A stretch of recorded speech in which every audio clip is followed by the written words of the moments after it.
এই রকম নতুন পদ্ধতিতে সম্পূর্ণ তেতো ছাড়া ক্রিস্পি করলা ফ্রাই যখনই বাড়িতে বানাবে, গ্যারেন্টি বাড়ির ছোট থেকে বড় সকলে বারবার এই রেসিপিটিরই কিন্তু আবদার করবে। আর তাই রেসিপিটি জানার জন্য সম্পূর্ণ ভিডিওটা দেখতে হবে। নমস্কার, বেঙ্গলি পাকশালায় তোমাদের সকলকে স্বাগত জানিয়ে আজকের এই দারুণ স্বাদের ক্রিস্পি করলা ফ্রাই রেসিপি শুরু করছি। তো সবার প্রথমে এখানে আমি 5টা করলা নিয়েছি। আর করলার সাইজটা দেখো, খুব বেশি লম্বাও না, মানে খুব বেশি বড় নয়, আবার খুব বেশি কিন্তু ছোটও নয়। এই রকম একটু মিডিয়াম সাইজে নিলে বানানোর পর দেখতে বেশ ভালো লাগবে। সবগুলো যদি একই রকম শেপের থাকে তাহলে দেখতে সুন্দর লাগে। এখন কি করব, করলাগুলোকে আমরা কেটে নেব।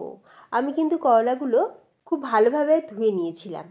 এখন কি করব, করলাগুলোকে কেটে নিচ্ছি। আর কিভাবে কাটছি তোমরা কিন্তু একদম মন দিয়ে দেখতে থাকো। প্রথমে মাঝখান থেকে 2 টুকরো করে নিলাম।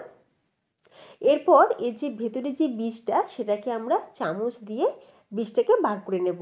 যদি দেখো যে এই বীজটা ভীষণ নরম, তাহলে কিন্তু বার করার দরকার নেই। তো দেখো, করলার ভেতর থেকে বীজটা খুব সুন্দরভাবে বেরিয়ে গেছে। আর একই রকমভাবে সবকটা করলার ভেতর থেকেই আমরা বীজটাকে বার করে নেব। তো এরপর দেখো আমরা কি করব, কাটিংটা করব। আর কিভাবে কাটছি দেখতে থাকো। একটা সাইড থেকে এইভাবে লম্বার দিকে আমরা কাটতে থাকবো, ঠিক যেরকম সরু আলু ভাজা কাটার জন্য আমরা আলুগুলোকে কাটি, সেই রকম লম্বা লম্বা করে কেটে নেব। এই যে দেখো ফ্রেন্ডস, কত সুন্দর দেখতে হয়েছে। একই রকমভাবে এইটাকেও কেটে নিচ্ছি। এইভাবে করলে দেখতে খুব সুন্দর লাগে, আর আর করলাগুলো খেতেও কিন্তু ভীষণ ভালো লাগে। তো দেখো, একই রকমভাবে আমরা সবকটা করলাই খুব সুন্দর করে কেটে নিয়েছি। এরপর যেটা করব সেটা হচ্ছে, একটা বোলের মধ্যে নিয়ে নিয়েছি কিছুটা পরিমাণে জল। আর এর মধ্যে দিয়ে দিচ্ছি 2 চামচ পরিমাণে লবণ আর হাফ পাতিলেবুর রস। এখন লবণ আর পাতিলেবুর রস জলের সাথে খুব ভালো করে মিশিয়ে নেব। খুব ভালো করে মিশিয়ে নেওয়ার পর এখন এই যে কেটে রাখা করলা, এগুলোকে আমরা জলের মধ্যে দিয়ে দেবো। দিয়ে আমি এটাকে 10 মিনিট ঠিক এইভাবেই লবণ আর লেবুর জলে করলাগুলোকে ভিজিয়ে রাখবো। এইভাবে করে ভিজিয়ে রাখলে দেখবে করলার মধ্যে একদমই তেতো ভাবটা থাকবে না, আর খেতে কিন্তু ভীষণ ভালো লাগবে, যার ফলে বাচ্চা বড় সকলে কিন্তু খুব পছন্দ হবে। বাচ্চারা নাকি আবার করলা খাবে না, এটা তো হতেই পারে না। একবার এইভাবে বানিয়ে দিয়ে দেখো তো, দেখবো কেমন না খেয়ে থাকে। তো যাই হোক, যতক্ষণ করলাটা ভেজানো হয়েছে, অন্যদিকে বাকি কাজটা সেরে নেব। একটা বোলের মধ্যে নিয়ে নিয়েছি 1 হাতা, মানে এইরকম বড় হাতার 1 হাতা পরিমাণে বেসন। আর ওই একই হাতার মাপ করে নিয়েছি বেসনের অর্ধেক, মানে হাফ হাতা পরিমাণে নিয়ে নিয়েছি চালের গুঁড়ো। এরপর দিয়ে দিলাম স্বাদ অনুযায়ী লবণ, অল্প সামান্য হলুদ দিয়েছি হাফ চামচ পরিমাণে কাশ্মীরি লাল লঙ্কার গুঁড়ো, হাফ চামচ দিয়ে দিচ্ছি এখানে জিরের গুঁড়ো, হাফ চামচ দিয়ে দেবো এখানে ধনের গুঁড়ো, আর দিয়ে দেবো হাফ চামচ পরিমাণে আমচুর পাউডার। আমচুর পাউডার আমি বাড়িতেই বানিয়েছি। এই আমের সিজন যখন গেল, তো কাঁচা আমের সিজনে আমি আমচুর পাউডার বানিয়ে এইভাবে স্টোর করেছি।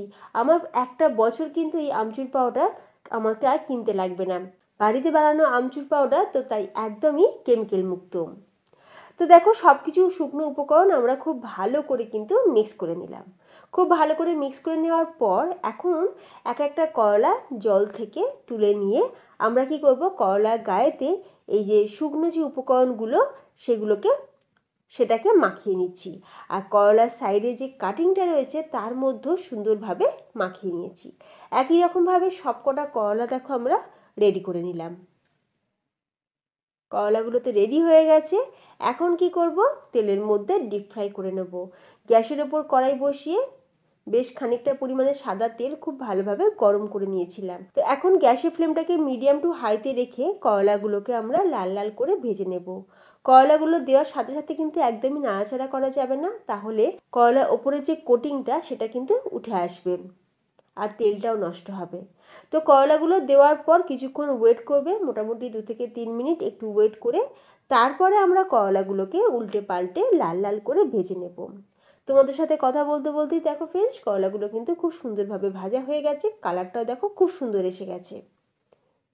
তেল ঝরিয়ে তুলে নিলাম। একই রকমভাবে বাকি ব্যাচটাও ভেজে নেব। তো তৈরি আমাদের ক্রিস্পি করলা ফ্রাই। সম্পূর্ণ ইউনিক একটা রেসিপি। গরম ভাতের সাথে হোক বা একটু ঘি দিয়ে দারুণ লাগে খেতে। শুধু শুধু খেতেও কিন্তু ভীষণ ভালো লাগবে। আওয়াজটা শুনে তোমরা নিশ্চয়ই বুঝতেই পারছো যে এটা কতটা ক্রিস্পি হয়েছে। বাড়িতে না বানালে তোমাদের বিশ্বাসই হবে না যে একদম তেতো ছাড়া ক্রিস্পি করলা ফ্রাই যে এত সুন্দর খেতে লাগে। সত্যি আমি তোমাদের বললেও হয়তো তোমাদের বিশ্বাস হবে না। তো তোমরাও বাড়িতে এইভাবে বানিয়ে দেখো। আশা করি ছোট থেকে বড় সকলের কিন্তু খুব পছন্দ হবে। এই রকমই নিত্য নতুন রেসিপি পেতে বেঙ্গলি পাকশালা চ্যানেলটিকে সাবস্ক্রাইব করে পাশে থাকা বেল আইকন প্রেস করে রাখবে। তাহলে আমি চ্যানেলে যখনই ভিডিও আপলোড করবো তার নোটিফিকেশন সবার আগে তোমাদের কাছে পৌঁছে যাবে। তাহলে ফ্রেন্ডস, ভিডিওটা এখানেই শেষ করলাম। তোমরা সকলে ভালো থেকো। ধন্যবাদ।